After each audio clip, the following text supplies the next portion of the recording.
for me, looking back, I'm like, don't ever sacrifice your integrity or take a chance that you could lose your freedom, because you will sit in prison and you will remember every moment that you missed with your kids or your family, and you'll realize how completely unimportant all the money was.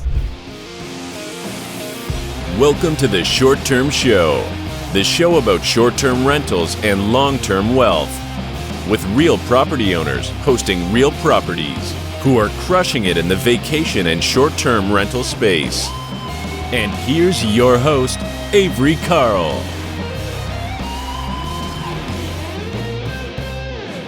Hey y'all, welcome back to another episode of the Short Term Show. I'm your host, Avery Carl. Before we get started, we've got a super cool guest today, but before we do that, want to make sure that you guys are following us on all social media. So you can follow the Short Term Shop, where you can see all of our listings, things like that, tips and tricks on how to invest in short-term rentals at the Short Term Shop on Instagram and YouTube. Or if you want to follow me, see what I do every day, doing all this real estate investing and running businesses and podcasts and things, you can follow me at the Avery Carl. We are also hiring agents in a number of markets. So if you think that you might be the right agent to join our team, you can email us at careers@theshorttermshop.com. And we're also hiring a few leadership positions, one of which is a director of sales. So again, email careers@theshorttermshop.com if you are interested in any of that fun stuff. So guys, I am really, this might be actually an interview that the most excited I've ever been to interview someone, because our guest today has a really interesting story that I think a lot of us, you think things will never happen to you. And our guest is Portia Louder. She has written a few books on this subject, but she is and correct me if I'm wrong, Portia, normal suburban mom who went to prison for several years for mortgage fraud. So Portia, thank you so much and welcome to the show. Thank you, Avery. It's great to be here. Yeah. So I guess let's just start. Just tell us a little bit about yourself and who you are, and kind of how you even got into real estate investing and how this all kind of happened. Yeah. So again, my name's Portia Louder. I live in Utah, and I'm the oldest of 7 children, and my parents were just hardworking, middle class, and they also were real estate investors. So and my dad had a normal job working for a power company in a small town, and my mom was a photographer, but they were always looking for a deal, and we moved fairly often as they found homes that were worth more and flipped them.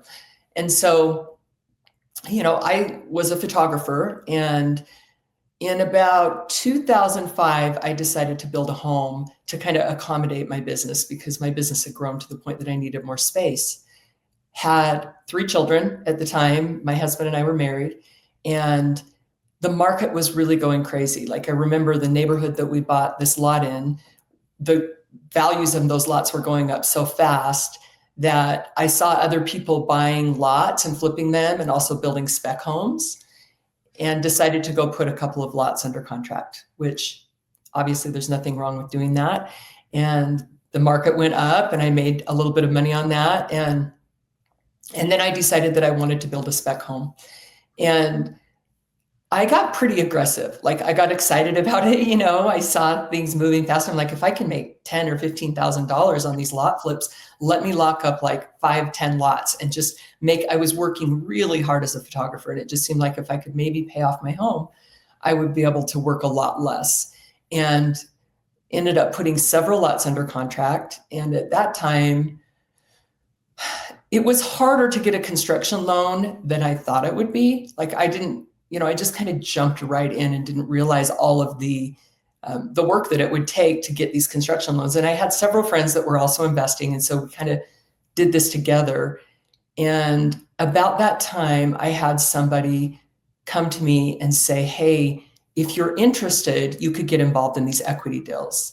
And an equity deal meaning buy a home, get an appraisal for more money, pull cash out, and use that equity to kind of invest more, right? Well, I remember them telling me you get a loan for more than the house is worth. And I was like, well, why would you over borrow on a house, like for more than it's worth? Didn't really make sense at first. And I had these lots under contract and they were tied up in hard money. So I was making this really expensive payment to keep the lots that I had under contract. And this investor that showed me this home, it was like he said, well, the home appraises for $4 million, but we can, and we can buy it for $2.5 million. And I was like, but why wouldn't you sell it for 4 million or 4.5 if it's worth 4 million, you know? And so several months went by and they got the appraisal, which was $4.5 million. And eventually just trying to make payments on my lots, I ended up getting involved in this deal. And I knew, like, I mean, for me, just something didn't feel right. It felt too good to be true. It was like, don't go down this path. And I did anyway. And getting involved in that deal was a nightmare because it was way too expensive to try to refinance and pull the cash out. And so they showed me another deal. Well, this one is less money and the bank will definitely lend more on this. So that one stayed kind of tied up and I had to make payments on that too. So now like everything I have is tied up in these real estate deals and I'm trying to make these payments. And eventually I just got involved in several of these deals where we would go in and do a joint venture with the owner and lock the house up maybe for, let's say, $1.5 million, but we would show the purchase price at, let's say, $2.5 million and send that over to the bank. Now, at that point in time, the banks it was a different time. Like, I don't know what's going on in the market now. I have nothing to do with real estate anymore. Yeah, I had my fill of that. But it ended up that the banks were kind of aware and doing these loans that were either neg amortization or no income, no asset type loans. And so in the beginning, you know, we would tell the banks, okay, I'm closing this at $2 million, but we want $500,000 cash back. And everything was fully disclosed. And then in time, it worked out to where there were just all kinds of deals outside of the lender. And it was definitely fraud. So. Okay. I have so many questions. So what you're doing basically I'm going to oversimplify this and then ask a lot of detailed questions. So what you're doing is you're getting a loan for a much higher amount with the bank than what the seller is actually getting. So there's a bunch of space or equity between the actual purchase price and what the seller's getting. And that equity, you're getting that back in cash. Correct. Got it. Okay. So what was the process for getting these properties, A, under contract, but then B, for getting the appraisal to be higher than what the house was actually worth or what you were actually paying? How did that work? Okay. Right. Well, there were a couple of things that had to take place. One was that you typically have to have a joint venture with the seller.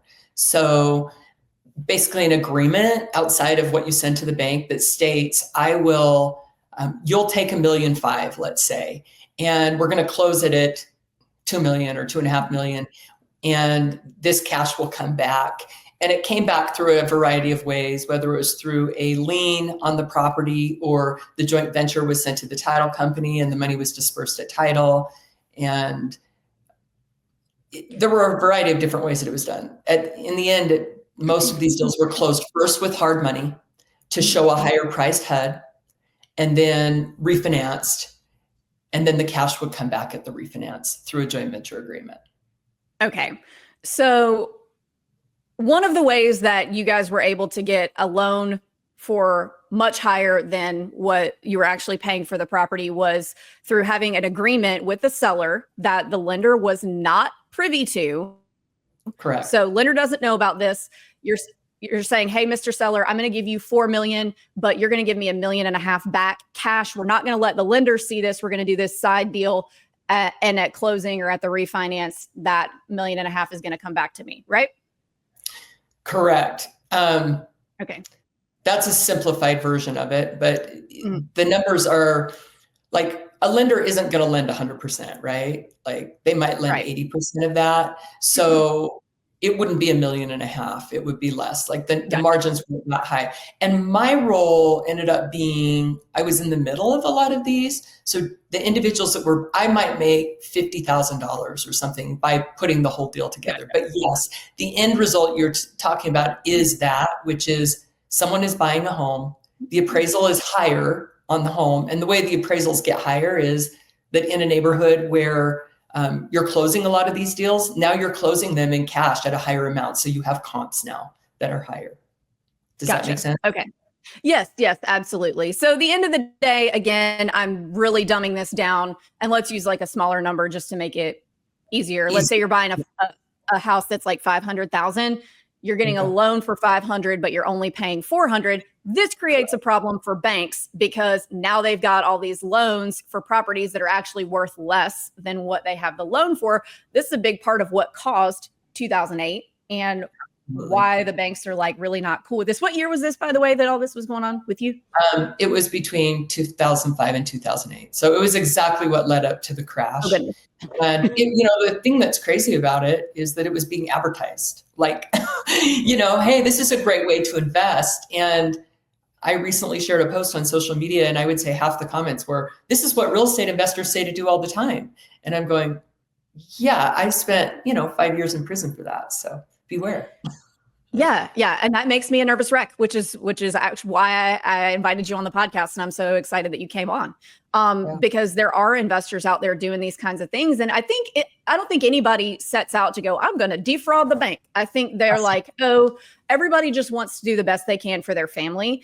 And they may not have quite enough money. So they're looking for like a hack of ways to be able to get into real estate. They come across an idea like this and think, oh yeah, I can do that. And then they don't realize that what they're doing is not legal. And then sometimes maybe eventually they do realize and they just think that it's never going to happen to them. So my next question for you, about how many deals were you involved in that were set up? A lot. Yeah, like probably 50 or 60 of them. Oh my goodness. Yeah. I went like once I got him. I mean, that's probably high, but once I got involved in him, I was just in one way, shape, or form. And I lost a lot of money in those deals. Like, you don't think that, if you go purchase a house in hard money and the loan doesn't come through, you're making interest payments on that for a long, long time. Like, I can't reiterate enough. Like, if it seems too good to be true, it probably is. Like, it takes effort and just patience. And I mean, real estate is a great way to invest, right? But if you're looking at making $100,000 overnight, and especially in a way that just feels a little off, be so aware that it probably is too good to be true. So how did you get caught? Well, I mean, there were a variety of things that happened. One was just really bad luck.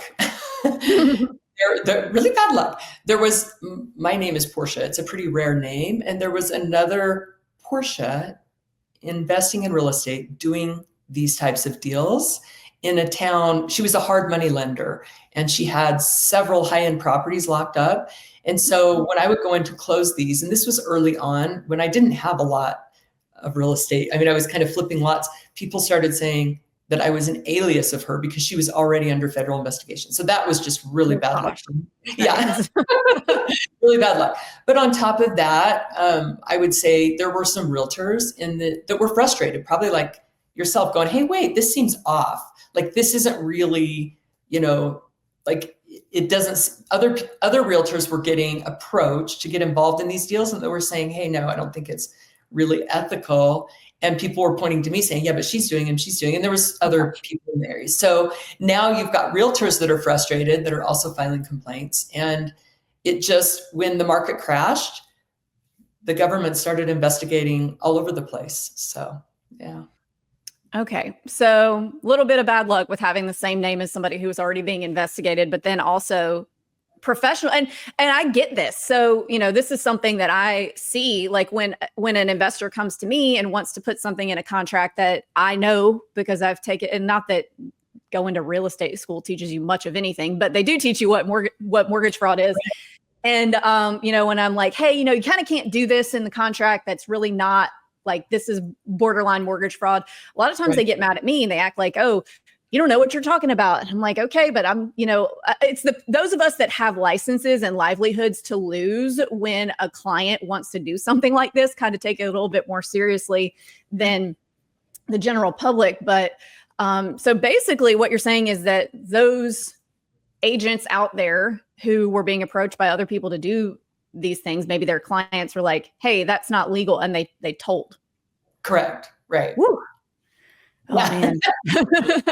It happened. Yeah. And I mean, just so you know, too, it's not an excuse that everyone else is doing it. I tried that, it isn't, and, and it isn't an excuse if they're advertising it. It still won't be an excuse. And it isn't an excuse that I didn't really know. Like all the things that, when the FBI shows up to investigate, or you hear that they have now started pulling documents at a title company, it's really terrible. Like there is no amount of money worth making that is worth that. And that's not even the worst part. The worst part is that your integrity is worth a whole lot more than money, Yeah.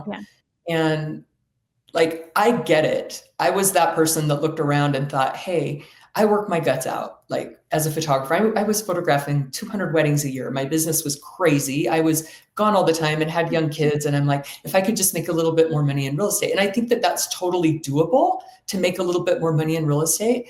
But I see other people that are doing things and getting ahead. And in my mind, I just need the hack. I just need to know what everyone else is doing and how to get ahead. And there are ways to make money in real estate, but if it is like a joint venture agreement and the bank doesn't know, or if it's one of these seminars that's like, go get a higher appraisal. And I know there's appraisers that will do it. There were appraisers doing it for me. You know what I mean? It's just who they are and you get involved in them. It is, for me, looking back, I'm like, don't ever sacrifice your integrity or take a chance that you could lose your freedom, because you will sit in prison and you will remember every moment that you missed with your kids or your family, and you'll realize how completely unimportant all the money was. So yeah. And you didn't realize at first, I assume, that what you were doing wasn't allowed. I had no idea what I was doing wasn't allowed. And then I got in and I was kind of in deep, like, because I had locked these houses up and I have them in hard money and I'm trying to make payments on them. And then things get grayer and grayer. It's like, oh, so I need to do this in order to show assets. Oh, like at first, absolutely not. Like, and then you just, you get in and you see other people doing things and you think it's okay. Or at least I shouldn't say you, I should say that's what I did. And, yeah, I got involved. So you just kind of started with one thing and then you're like, oh, I don't actually have enough assets to show. So let me doctor this a little bit. And then you start making all these tweaks that end up adding up to more things. So when did the person who approached you to do all these things, did they go down too? No, what? I know I get that a lot. So oh my God. The way the government chooses who and why and how, what they do was really hard for me. It was frustrating because it didn't feel fair, right? I recently had somebody reach out and say, oh, I was part of the fraud task force and you were on our list. And, anyway, and she worked for Washington Mutual. And I said, well, Washington Mutual, like they went under and they were really part of the fraud, but they weren't ever indicted. Like there were so many people that weren't, but it doesn't matter. Like at the end of the day, those guys that got me involved in that. Here's the interesting thing. I come home from prison and there's a lot of people that were involved in these that didn't get caught up in it or didn't, it just depends. And my attorneys told me, they're like, it is just a matter of if they pick you, they pick you. There's nothing we can do about the people they don't pick, right? But those people are worse off. Like, as I've seen their lives, they continued on in some form of hustle or fraud that led them to a place. Like, I'm grateful. I am actually grateful that my number was picked because I got the chance to make it right and to own it publicly and teach my children, hey, when you make a mistake, you own it and you move forward. And I have a good life. So, but if I could go back, it's definitely not something I'm proud of, that my integrity lacked, that I got involved in these deals. And it was a really painful lesson. But there will be people that will get away with it, but there will be people that will get chosen. And you don't want to be one of those, or you don't want to be either. You don't want to get involved in something that messes with who you are as a person and your integrity. It's just not worth it.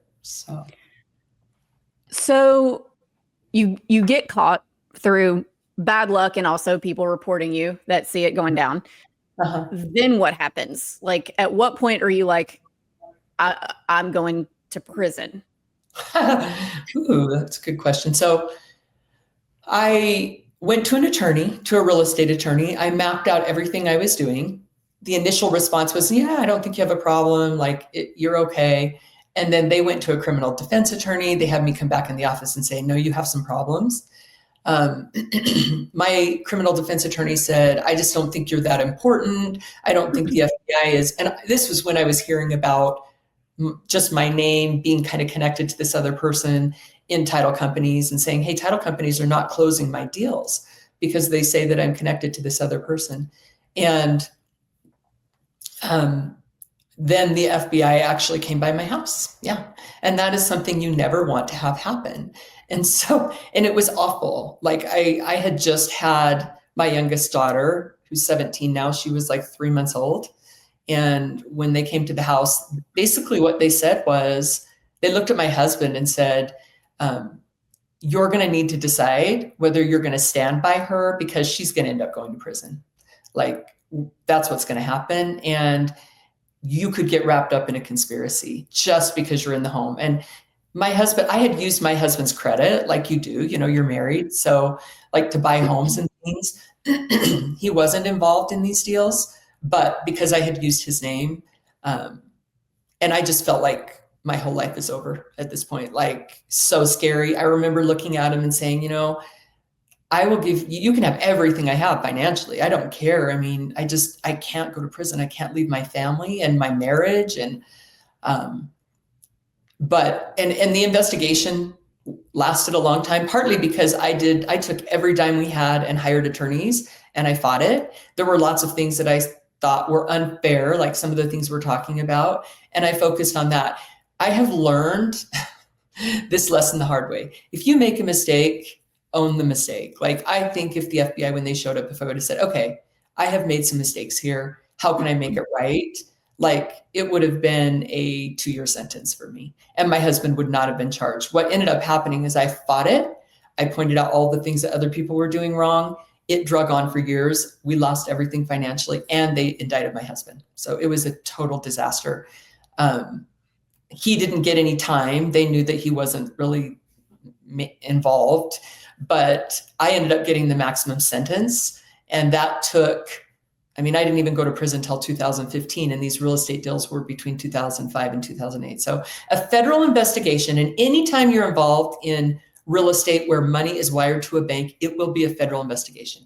When money goes across state lines, it's now federal. If the bank is FDIC insured, it's federal. And federal is different than state. They will take their time. It will go on and on and on. They will gather the information. And when you get your sentence, it will be way more time than a state sentence is. It's just the way that it works. I didn't know much about, I'd never been involved with the justice system. But I would have been way better off to just say, yep, I made a mistake. Let me plead early. I didn't do that. And so it took a long time. And like 20 years of my life, this process has taken. So, yeah. Ooh. And so you went to prison in 2015? Mm-hmm. Okay. And how old were your kids? 19. I was 43 years old. Okay. Yeah. It was pretty devastating. I mean, yeah, I was on the news, so it was awful. It was like, now what? You know, what is my life even going to be? Not to mention that I left young children and my husband. Our marriage, we have a beautiful marriage. He stuck it out and I fought hard. Yeah. Yeah, we've been married for 29 years this year. Oh, congratulations. Thank you. Yeah. So my children are older now. I was gone just under 5 years. I spent 4 years in higher security prisons because of the amount of time that I had. And then I went to a camp at the end of my prison sentence in California. And it was life-changing. I mean, I got to a point in prison where I just owned it, where I recognized I did this to myself 100%.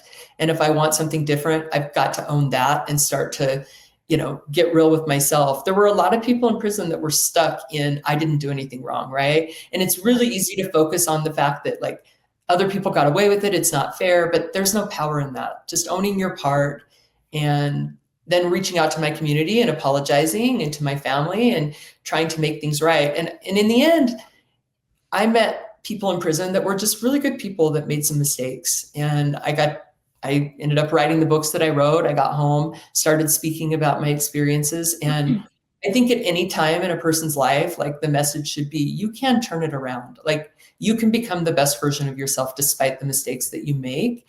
And I'm super fortunate and grateful that I had the support that I have, and that my life is, I've been home for 5 years and I have a beautiful life, but it was a painful lesson. And when I hear that people are involved in these again, it just makes me so sad. I'm like, didn't we learn anything? So I don't, maybe not. I mean, I was 20 in 2008. So, maybe it's just that the next generation didn't see all that. Yeah, that could be. I have another question if we go back a little bit. So I think a lot of people, when they do these little nudge, nudge, wink, wink things, they think, well, what's going to happen? The bank will call my loan. And if the bank calls my loan, I'll just do something else.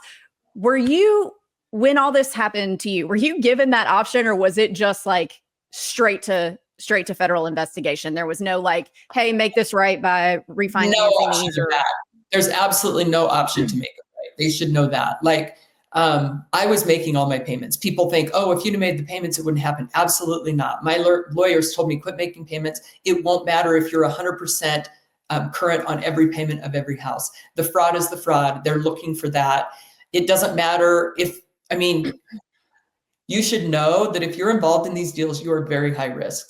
And if they decide to come in and investigate it, it won't matter. It won't matter if you think you can get the payments. It won't matter if you make your payments to the end. You will still, if there's a fraud involved, if there's a joint venture and there is an appraisal for more than you paid for the house and it wasn't disclosed to the bank, it's a fraud, and it could very well be investigated and you could go to prison for it. Dang, that's so heavy. It's so heavy. Yeah. People they do not think. I really think they just. I didn't think. Yeah, I think they're just like, oh, we just won't send this to the lender and no big deal. And it is a big deal because the reason you're not sending it to the lender is because it's not going to be allowed. You're signing all these disclosures and everything when you A, go to get the loan, but then B, when you close, you're signing all kinds of things saying that you attest to that everything that you're saying is true, and all these different like pages and pages and pages of closing docs saying that you're telling the truth and you're not, which is technically fraud. Right. Yeah, it is. And there were literally billboards on the side of the road advertising these types of deals. There were. Yeah, absolutely. Pull cash, use your credit score 700, make money. It was a strange time. And keep in mind too, like there were a lot of these loans were stated income, which means you put down your income. But if you don't state it correctly, it's a fraud. It doesn't matter. Like if you say yes, absolutely. If you say, I make $10,000 a month on a stated income loan, even though they didn't require any documentation and they allowed you to state it, which would make you think that the bank doesn't care, right? Even if the bank doesn't care, it's a fraud. Like that document, whatever you put down on that document, if you don't disclose the truth on that document, it's a fraud and you can be charged for it. So how many different charges did you have? So we know, like, okay, at the end of the day, you're getting a loan for more than that you actually paid for the house. That's the fraud. But were there a bunch of little charges that added up to all this, or how did that work? Well, anytime my main charges were just, I didn't move into the home. If it's owner occupied, if you get an owner occupied loan and you don't move in, that's a fraud. My income was misstated on the application. So it said that I made $10,000, but maybe I made $5,000. I don't know what. And then the way that these were structured with joint ventures, and so that the income wasn't fully, or the proceeds weren't fully disclosed to the bank. And anytime, any misrepresent, I was basically charged with misrepresentations on loan applications, and it's a federal crime. Yeah. That sounds like such a minor offense, misrepresentation on a loan application. You could do that by accident. Right. Be so careful. They make, there's lots of things that you read and you sign to. And if your number gets pulled, if they decide to start, they put together a mortgage fraud task force. The whole market kind of went in the can, and they had a task force. And if they start looking at documents and your number's pulled, then you can absolutely be indicted and spend time in prison for mortgage fraud. Ooh, man, so heavy.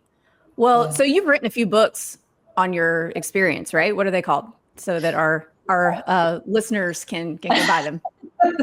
Right. So this changed my life completely. The way that I view the world, the way that I view people in prison. Honestly, I was super, in terms of somebody who goes to prison, like when I first got to prison, I thought, I don't belong here. You know what I mean? Like, I'm not a criminal. Well, not true. Like most people in prison have had the hardest lives. And my life was very privileged. My parents weren't addicted to drugs. They didn't, I made some serious mistakes and I knew better. And so I started to really care about the people that I met in prison and understand that they needed like more support than me. I mean, I had a husband and family at home. And so I ended up, when I got home from prison, I went to work in drug treatment and I wrote my first book, which was titled Living Louder.